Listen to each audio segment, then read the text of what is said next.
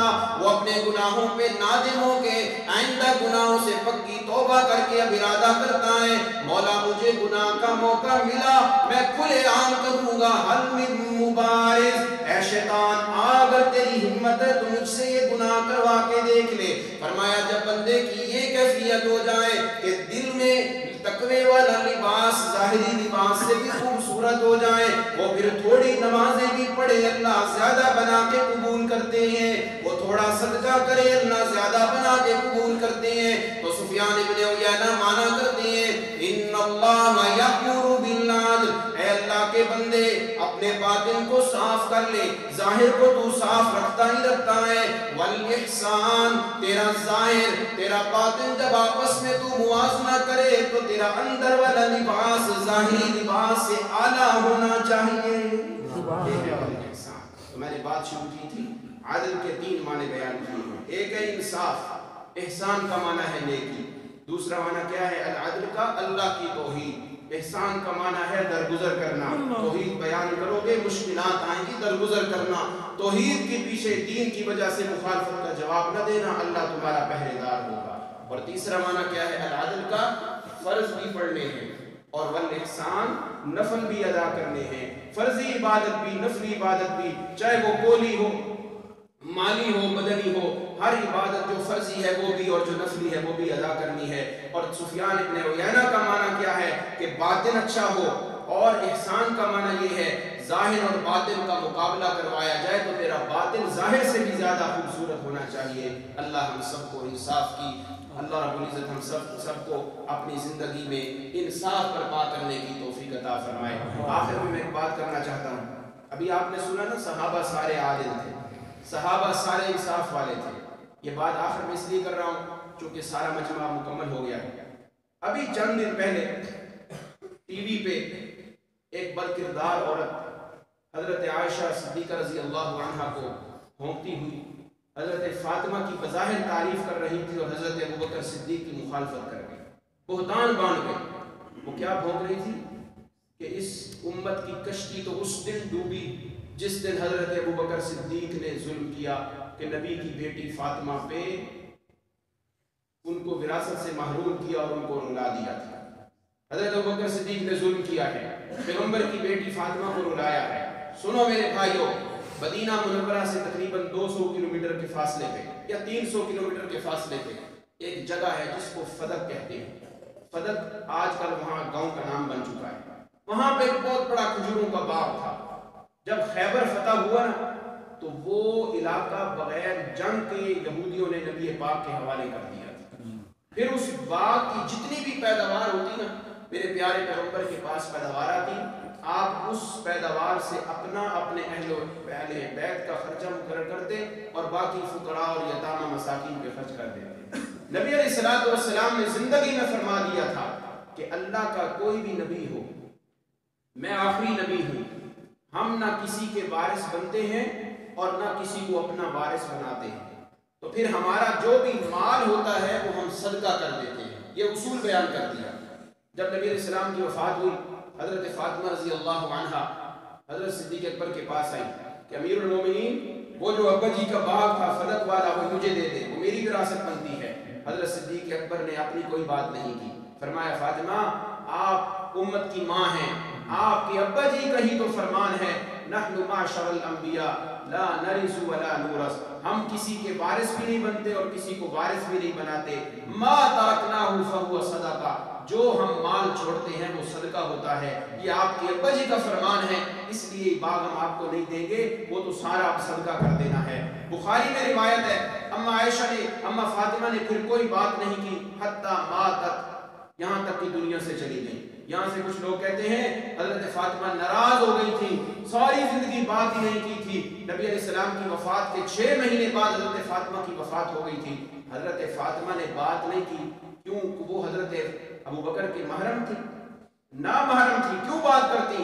امام بخاری نے مسئلہ حل کر دیا، فرمایا فلم تتکلم فی ھذا الامر، پھر اس معاملے میں کوئی بات نہیں کی، دنیا سے رخصت ہو گئی، کہیں میرے ابا جی کے فرمان کی نافرمانی نہ ہو جائے۔ حضرت صدیق اکبر نے کوئی ظلم نہیں کیا۔